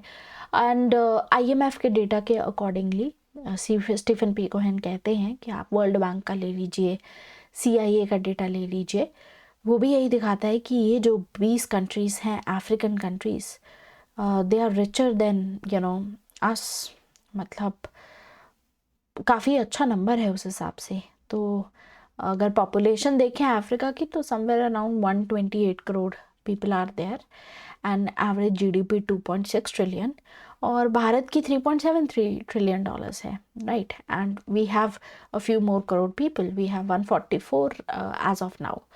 तो कंपैरेटिवली आप देखेंगे कि पर कैपिटा के हिसाब से there are some countries that are doing better. खैर, तो ये तो मतलब कंपैरिजन हो गया स्टीफन पी कोहेन, क्योंकि भारत और अफ्रीका के बीच में इमेज के पॉइंट ऑफ व्यू से बात करते हैं। खैर, तो आज के समय पे अगर देखा जाए तो दिस इज़ हाउ आज के समय पे अफ्रीका इंगेज करता है। जैसे अफ्रीका का अगर आप चाइना के साथ में देखें तो 2020 तक या उससे पहले का अगर डेटा देखें तो समवेयर अराउंड $200 बिलियन का यहाँ पर ट्रेड देखने को मिल रहा है। ऐसे यूरोपियन यूनियन के साथ में $450 बिलियन का ट्रेड यहाँ पर अफ्रीका की तरफ से होता है। और भारत की तरफ से लेटेस्ट डेटा जो मैंने आपको बताया उसके accordingly we have $63.3 billion, right. Scope बहुत है, इसको $100 बिलियन तक पहुँचाया जा सकता है। बाकी हमारी जो कंपनीज़ हैं लाइक वी हैव ONGC विदेश जो इन्वेस्ट करती है अफ्रीका में। मोजाम्बिक ऑयल फील्ड्स में $6 बिलियन का इन्वेस्टमेंट है। एनर्जी सिक्योरिटी के पॉइंट ऑफ व्यू से, फूड सिक्योरिटी के पॉइंट ऑफ व्यू से आई टोल्ड यू बहुत इंपॉर्टेंट है। बाकी मैरीटाइम सिक्योरिटी के पॉइंट ऑफ व्यू से इम्पॉर्टेंट है। सोमालिया से चिली जैसी कंट्रीज़ हो गई। भारत का सागर प्रोजेक्ट है जो 2015 में इनिशिएट किया गया था, वो इसी डोमेन में आ जाता है। फिर इसके अलावा डायस्पोरा पॉइंट ऑफ व्यू से अगर आप देखें कहाँ पर कितने इंडियंस प्रेजेंट हैं, लेकिन वहाँ पर रीच आउट नहीं किया जाता है बेसिकली इनको। तो लाइक आई सेड कि पोस्ट कॉलोनियल एरा में कॉलोनाइजेशन के बाद जो है कोल्ड वॉर के समय पे नाम के थ्रू एंगेजमेंट हमारा मेनली हो रहा था, डीकॉलोनाइजेशन एंड ऑल। ITC प्रोग्राम 1964 में स्टार्ट हुआ, स्किल बिल्डिंग ये सब करना हमने स्टार्ट किया यहाँ पर। और फिर उसके बाद 1980s में इतना ध्यान नहीं दिया गया, लेकिन तब तक सारी अफ्रीकन कंट्रीज़ इंडिपेंडेंट हो चुकी थी। 1990s तक आते आते फिर लार्जली नाम भी रिडंडेंट हो गया, इतना काम का रहा नहीं क्योंकि USSR कोलैप्स हो गया। और फिर भारत का रिफॉर्म्स हुए तो हमारे यहाँ पर जो प्राइवेट सेक्टर है उसने इनिशिएटिव लिया अफ्रीकन मार्केट को कैप्चर किया जाए। और फिर हमारी अफ्रीकन समिट्स होती हैं 2008, 2011, 2015 की समिट होती है। फिर टीम 9 कंट्रीज़ भी हैं जिनके साथ में मिलके हम काम कर रहे हैं। 9 ऐसी वेस्ट अफ्रीकन कंट्रीज़ हैं, right. Energy and mineral rich region है, लेकिन इनको काफ़ी लंबे समय तक नेग्लेक्ट किया गया। लाइक आई सेड चाइना की प्रेजेंस है, ये वाला पार्ट हो गया। एशिया अफ्रीका ग्रोथ कॉरिडोर पे थोड़ा सा बात कर लेते हैं। Again, I will not be able to write much. I don't know what really happened. Everything was working fine. But ठीक है, let me just at least discuss it a little. Asia Africa growth corridor मैं आपको पहले भी बता चुकी हूँ, एक ऐसा इनिशिएटिव है 2017 में लॉन्च किया गया। भारत और जापान मिलकर के काम कर रहे हैं। तो आइडिया जो है ये है कि अफ्रीका और यहाँ पर अफ्रीका में डेवलपमेंट किया जाए, और सिर्फ अफ्रीका नहीं, एशिया में भी इससे, भारत में भी इससे इंफ्रास्ट्रक्चर बनेगा जो कनेक्ट करेगा अफ्रीका के साथ में भी, वहाँ पर भी इंफ्रास्ट्रक्चर बनेगा। तो डेवलपमेंटल प्रोजेक्ट्स होंगे, इंफ्रास्ट्रक्चरल प्रोजेक्ट्स होंगे इसमें, और जापान के मदद से जो है यहाँ पर काम किया जाएगा। अब भारत को एक्सपीरियंस बहुत है अफ्रीका में काम करने का, जापान की कोई प्रेजेंस नहीं है अफ्रीका में। तो जापान के थ्रू या आप ऐसे कह सकते हैं कि भारत के थ्रू जापान यहाँ पर इन्वेस्ट करेगा। तो आपको पता है कि जापान के पास में है पैसा, ठीक है, सरप्लस है पैसा, GDP सरप्लस एक तरीके से कह सकते हो। तो वो पैसा इसको इन्वेस्ट करना है कहीं पर। अब इनके पास एक्सपीरियंस नहीं है, लेकिन भारत का एक्सपीरियंस है। बहुत लंबे समय से भारत ने बहुत अच्छी गुडविल बनाई है यहाँ पर, human assistance, human resource development वगैरह करके, स्किल बिल्डिंग करके, तो बहुत अच्छी गुडविल है। इसीलिए लोग इंडिया पे तो ट्रस्ट करते ही हैं, और इंडिया के थ्रू जापान भी यहाँ पर एंटर हो जाएगा, और एशिया और अफ्रीका दोनों को ही यहाँ पर इंफ्रास्ट्रक्चर बना करके कनेक्ट किया जाएगा। दोनों ही इससे इनकी फ़ायदा होगा। मतलब अफ्रीकन के जो कंट्रीज़ हैं, अफ्रीका की कंट्रीज़ को इंफ्रास्ट्रक्चर मिलेगा तो यहाँ पर भी ग्रोथ होगी, डेवलपमेंट होगी, ट्रेड बढ़ेगा, वो सारी चीज़ें होंगी। तो जापान के पास में सिर्फ ऐसा नहीं है, इंफ्रास्ट्रक्चर में एडवांस टेक्नोलॉजी भी है, तो उसका भी फ़ायदा है। तो ऐसे में जो रिलेशनशिप होगी वो बहुत ही इफ़ेक्टिव और एफिशिएंट होगी। तो जापान ने यहाँ पर ये अग्री किया है कि आने वाले समय में इस एशिया अफ्रीका ग्रोथ कॉरिडोर के चलते 200 बिलियन डॉलर्स यहाँ पर इन्वेस्ट किए जाएंगे। ये कोई छोटा नंबर नहीं है। अब आप ऑब्वियसली चाइना के बेल्ट एंड रोड इनिशिएटिव से अगर इसको कंपेयर करेंगे तो कहाँ 4 ट्रिलियन डॉलर्स और कहाँ 200 बिलियन डॉलर्स। लेकिन आपको समझने की ज़रूरत है कि यहाँ पर इंडिया, जापान इंक्लूडेड है और इससे कनेक्ट किया जा रहा है अफ्रीका को, तो इतना ही एरिया है। जबकि आप बेल्ट एंड रोड इनिशिएटिव देखोगे कितने सारे तो उसके आर्म्स हैं, कितनी कंट्रीज़ के साथ में इंफ्रास्ट्रक्चर प्रोजेक्ट बन रहा है, तो स्कोप बड़ा है, इसीलिए बजट भी बड़ा है। लेकिन 200 बिलियन डॉलर कम बजट नहीं है, ठीक है, स्पेसिफिकली ऐसी कंट्री के लिए जहाँ पर कोई इंफ्रास्ट्रक्चर ही नहीं है, जहाँ पर कोई इन्वेस्टमेंट आता ही नहीं है। और इसीलिए एशिया अफ्रीका ग्रोथ कॉरिडोर में जो विजन डॉक्यूमेंट लॉन्च किया गया कि हमारा ये विजन है, हम 200 बिलियन डॉलर ऐसे यहाँ पर फंड करेंगे, इन्वेस्ट करेंगे। तो यहाँ पर 4 कोर एरियाज रखे गए कि कहाँ कहाँ पर काम किया जाएगा। पहला, डेवलपमेंट कोऑपरेशन प्रोजेक्ट्स में किया जाएगा, क्वालिटी इंफ्रास्ट्रक्चर बनाया जाएगा, कनेक्ट किया जाएगा इंफ्रास्ट्रक्चर एक दूसरे के साथ में। साथ ही साथ लोगों की इसमें स्किल बिल्डिंग भी की जाएगी और पीपल टू पीपल पार्टनरशिप पे भी ध्यान दिया जाएगा। तो आप देखिए यहाँ पर हार्ड पावर, सॉफ्ट पावर दोनों को साथ में लेकर के काम किया जा रहा है। इस विजन डॉक्यूमेंट में ये बोला गया, ठीक है। बाकी लोग तो ये भी कहते हैं कि ये तो बेल्ट एंड रोड इनिशिएटिव का ऑल्टरनेटिव है, which is again yes, it is an alternative, ठीक है। आप कह सकते हो कि क्योंकि जापान के एक्सपीरियंस रहे हैं मास प्रोजेक्ट को लेकर के, जापान की एक्सपर्टीज़ बहुत है, कटिंग एज ट्रेन टेक्नोलॉजीज़ हैं, ट्रेन नेटवर्क्स जो बनाता है जापान बहुत ही तेज़ी से एफिशिएंट वे में, तो that is another thing, right. And better alternative है in fact belt and road initiative का। Why better? Belt and road initiative के मुकाबले एशिया अफ्रीका ग्रोथ कॉरिडोर इसीलिए बेहतर है क्योंकि चाइना देखिए सिर्फ और सिर्फ इंफ्रास्ट्रक्चर पे ध्यान देता है, चाइना सिर्फ चेकबुक डिप्लोमेसी पे ध्यान देता है, उससे आगे चाइना को कोई मतलब नहीं है। लेकिन भारत के थ्रू जिस तरीके के प्रोग्राम्स इसमें रन किए जाएंगे, इसमें भारत और जापान मिल करके अफ्रीका के ह्यूमन रिसोर्सेज का भी डेवलपमेंट करेंगे, यानी लोगों को भी उतना सक्षम बनाएंगे कि वो और ज़्यादा आगे ग्रोथ मल्टीप्लाई उसकी हो सके। चाइना जब भी कहीं पे काम करता है अकेला जाता है, सोलो, लेकिन इंडिया विलिंग है, इंडिया दूसरे देशों के साथ में मिल करके जो रेडी है असिस्ट करने के लिए अफ्रीका को, उनके साथ में मिल के भी काम करता है। तो एक हमारी जो अप्रोच है बहुत ही बेनेवलेंट, बहुत ही नेक वाली अप्रोच है, आप ऐसा कह सकते हैं। लेकिन ये जो कॉरिडोर है इसकी कुछ कमज़ोरियाँ भी हैं। जैसे इस कमज़ोरियों को लेकर के वी हैव राजीव भाटिया ने एक अपना आर्टिकल लिखा था, दिस टाइम फॉर अफ्रीका। इस आर्टिकल में एक्चुअली में इन्होंने कहा था कि भारत और Japan they do not have the luxury of time. अगर चाइना को आप देखोगे, चाइना बहुत तेज़ी से अफ्रीका के अंदर अपने कदम जो है, अपने फुटप्रिंट जो है वो बढ़ा रहा है, अपनी प्रेजेंस बढ़ा रहा है। लेकिन इंडिया और जापान के पास में इतना लग्जरी नहीं है। हमें अर्जेंट बेसिस पे अपने जो डेवलपमेंट प्रोजेक्ट्स हैं उस पर काम करने की ज़रूरत है, साथ में मिलकर के एनर्जेटिकली इस तरीके से काम करने की ज़रूरत है प्रोएक्टिवली कि हम चाइना की प्रेजेंस को समय रहते काउंटर कर पाएँ अफ्रीका में। और इसीलिए राजीव भाटिया कहते हैं कि जब तक रिज़ल्ट जो हमने अनाउंस किया उसके जब तक हमें रिज़ल्ट नहीं देखने को मिलेंगे, शॉर्ट टर्म में अगर देखा जाए, तब तक उस पर सवाल खड़े रहेंगे कि भाई कितना क्रेडिबल है ये, कितना अच्छा प्रोजेक्ट है, कितना नहीं है। जब तक रिजल्ट नहीं आएगा तब तक कुछ कह नहीं सकते, क्योंकि चाइना काफ़ी लंबे समय से है, तो चाइना को यहाँ पर काफ़ी सब्सटैंशियल सक्सेस भी देखने को मिला है। तो अगर इंडिया जापान को कोऑपरेट करना है ढंग से तो समय रहते करना पड़ेगा, ठीक है। और बाकी 2018 में हमारे प्राइम मिनिस्टर गए थे युगांडा की पार्लियामेंट में, उन्होंने एक स्पीच दी थी, उसमें अफ्रीकन यूनियन के साथ में, अफ्रीका के साथ में हम कैसे एंगेज करेंगे उस पर 10 प्रिंसिपल्स दिए थे। वो 10 प्रिंसिपल्स पे क्वेश्चन ऑलरेडी पूछा जा चुका है, बट मेनली जो ये 10 प्रिंसिपल्स हैं, आई विल से कि थोड़ा इसके टेक्स्ट के मतलब जो कीवर्ड्स हैं वो एक बार पढ़ लीजिएगा। तो राजीव भाटिया एक्स डिप्लोमेट हैं, ये कहते हैं इसीलिए कि पीपल टू पीपल लिंक्स हमें बढ़ाने की ज़रूरत है, कनेक्टिविटी बहुत ही क्रूशल है, डायस्पोरा के साथ में बढ़ाइए, उसको यूटिलाइज अभी तक नहीं किया है।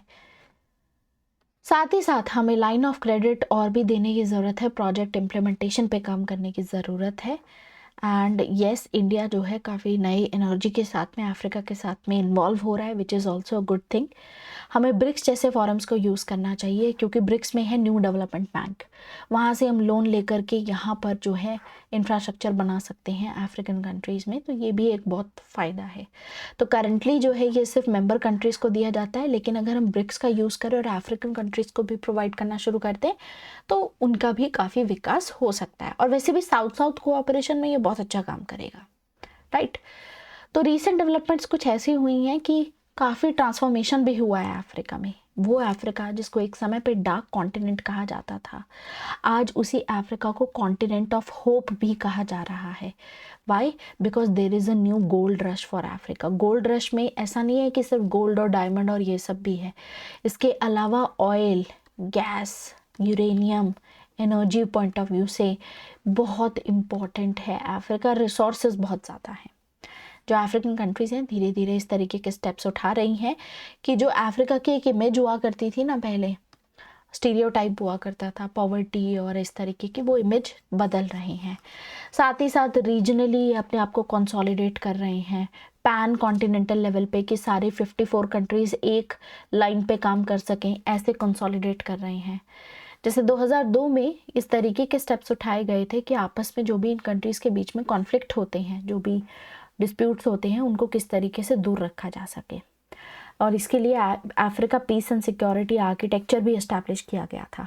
बाकी अफ्रीका ने अपना विजन 2063 एजेंडा 2063 भी लॉन्च किया। भारत की जो अफ्रीका पॉलिसी है उसी के लाइन में है।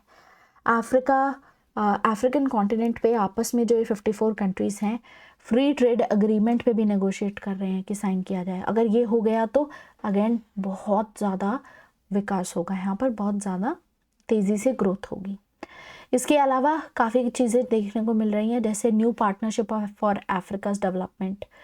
इसके अलावा IMF के प्रोडिक्शंस के accordingly Africa is one of the fastest growing economies, and prediction ये है कि अफ्रीका के आने वाले समय में $5.6 ट्रिलियन की मार्केट अपॉर्चुनिटीज़ हैं, और पॉपुलेशन भी 2025 तक इसकी बढ़ करके इतनी हो जाएगी, ठीक है। तो पॉपुलेशन के पॉइंट ऑफ व्यू से डिमांड और वो सब सप्लाई सब चलता है, कनेक्शन, यू नो दैट। बाकी what different countries are doing here, Japan क्या कर रहा है वो मैंने आपको बता ही दिया है। अफ्रीका में एशिया अफ्रीका ग्रोथ कॉरिडोर हो गया। पहले जापान ने कहा था कि हम $100 बिलियन देंगे, बाद में $200 बिलियन तक फाइनलाइज कर लिया गया। बाकी जापान की तरफ से टोक्यो इंटरनेशनल कॉन्फ्रेंस होती है अफ्रीकन डेवलपमेंट पे, EPSA which is enhance private sector participation in Africa. Bharat के साथ में पार्टनरशिप करके एशिया अफ्रीका ग्रोथ कॉरिडोर हो गया। इंडो पैसिफिक रीजन को भी ये कवर करेगा, ठीक है। एंड इसमें क्या है, ASEAN countries, BIMSTEC countries as well as Africa, इनको कनेक्ट किया जा सकेगा।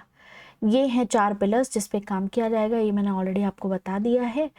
And Japan is collaborating with India to reduce the market risk also. तो Japan west Africa, north corridor, Nacala corridor east Africa में है, यहाँ पर फोकस कर रहा है। बाकी US का अफ्रीका में क्या प्रेजेंस है, US जो है US की तरफ से एटलांटिक डायलॉग होता है मोरक्को में। इसके अलावा USA ने अपनी नई अफ्रीका पॉलिसी प्रोनाउंस की है, ठीक है, चाइना और रशिया को काउंटर करने के लिए। तो एक प्रॉस्पर अफ्रीका स्ट्रैटेजी थी 2018 की जॉन बोल्टन की, उसमें अनाउंस किया गया था कि हाई क्वालिटी जो है ट्रांसपेरेंट सस्टेनेबल इन्वेस्टमेंट किया जाएगा। US की तरफ से आता है, लेकिन वी नो कि there is a development of underdevelopment, Marxist thinkers ज़्यादातर ऐसा कहते हैं। बाकी USA की तरफ से डेवलपमेंट असिस्टेंस काफ़ी बढ़ा भी दिया गया है, ठीक है। 2017 के डेटा के अकॉर्डिंगली ये अब $8.7 बिलियन के पास में है, कंपैरेटिवली कम है बट स्टिल। जर्मनी की तरफ से भी compact for Africa, France, Saudi Arabia, UAE भी यहाँ पर एज अ न्यू प्लेयर जो अफ्रीका में इन्वेस्ट कर रहे हैं, एमर्ज हो रहे हैं। बाकी चाइना का देखें, चाइना मेजर प्लेयर है।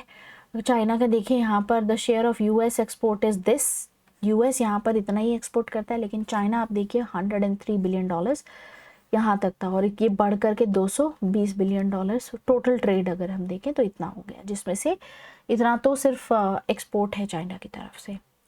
चाइना का यहाँ पर अफ्रीका में ना अर्ली बर्ड एडवांटेज है, मतलब चाइना बहुत पहले से ही आ गया था, शुरुआत ही उसने एंगेजमेंट स्टार्ट कर दिया, इसीलिए चाइना उसकी प्रेजेंस बहुत ज़्यादा स्ट्रांग है। चाइना ने 2000 में अपनी स्ट्रक्चर्ड एंगेजमेंट स्टार्ट कर दी थी through forum for China Africa cooperation. Political interventions के पॉइंट ऑफ व्यू से अगर देखा जाए तो चाइना सिग्निफिकेंटली इसकी एंट्री हुई थी सूडान क्राइसिस के समय पे। मतलब सूडान क्राइसिस जब हुआ था तो पॉलिटिकली चाइना तब एक्टिव हो गया था यहाँ पर, वरना तो चाइना ज़्यादातर अफ्रीका में सिर्फ इकोनॉमिकली ही एक्टिव था। बाकी चाइना का मिलिट्री बेस भी है, Belt and road Initiative programme है जो अफ्रीका तक भी जाता है। ये सारे पॉइंट्स भी आप यूज़ कर सकते हैं। बाकी ये हो गए वो सारे प्रिंसिपल्स, जो 10 प्रिंसिपल्स की मैंने बात की। 2018 में प्राइम मिनिस्टर मोदी ने कहा कि अफ्रीका इंडिया की टॉप प्रायोरिटी होगी, डेवलपमेंटल पार्टनरशिप फॉलो करेंगे, हम इंडियन मार्केट्स का एक्सेस देंगे, डिजिटल रेवोल्यूशन लेके आएंगे अफ्रीका में, एग्रीकल्चर लेवल पे होगा काम, क्लाइमेट चेंज को लेकर के फाइट करेंगे, ओशंस और मैरीटाइम लेन्स को फ्री रखेंगे, फ्रीडम ऑफ नेविगेशन रहेगा, काउंटर टेररिज्म, साइबर सिक्योरिटी करेंगे। अफ्रीका जो है यहाँ पर आपस में ग्लोबल पावर्स compete नहीं करेंगे, रादर यहाँ पर हम सभी को बेसिकली मतलब डेवलपमेंट करेंगे यूथ का। ऐसा नहीं है कि आपस में यूएस चाइना इंडिया मिलकर के यहाँ पर फाइट ही कर रहे हैं, compete कर रहे हैं, राइट। साथ ही इंडिया ने कहा दैट दिल be working for representative and democratic global order also, तो यहाँ पर इसी चीज़ को सपोर्ट किया जाएगा, ठीक है। तो यानी कि अभी हमारी पॉलिसी तो आ गई है, इंडिया की एक अफ्रीका पॉलिसी तो है जो कि 2018 में अनाउंस की गई, ठीक है, लेकिन हमारा कोई प्लान ऑफ एक्शन नहीं है, अभी एक्शन प्लान पे अभी आना बाकी है। बाकी भारत की अप्रोच ऐसी है कि चाइना या दूसरी कंट्रीज़ के मुकाबले बेनेवलेंट अप्रोच है, नॉन इंट्रूसिव है, इंटरफेयर नहीं करते हैं हम, बाकी केयरिंग शेयरिंग मॉडल पे काम करते हैं। एंड हमारी वो नहीं है कि गोल्ड रश है अफ्रीका में, हमें ये चीज़ ऑक्यूपाई करनी है, वो चीज़। We are there to assist human development वगैरह हम कर रहे हैं, इसलिए ITC प्रोग्राम को आप ज़रूर हाईलाइट कीजिएगा when ever you right any answer. तो जैसे इंडिया एंड अफ्रीका कलोनियलिज्म को लेकर के साथ में फ़ाइट किया इन्होंने, तो भारत में हमारे जो प्रेजेंट प्राइम मिनिस्टर हैं उन्होंने कहा कि हम आने वाले समय पे भी एक just representative democratic global order को इस्टेब्लिश करने में साथ में खड़े रहेंगे। सो ये सारी डेवलपमेंट्स हैं, इसके अलावा और नई डेवलपमेंट्स कुछ ऐसी हुई, ठीक है। ये तो आई थिंक मैंने आपको डिटेल में बता ही दिया है।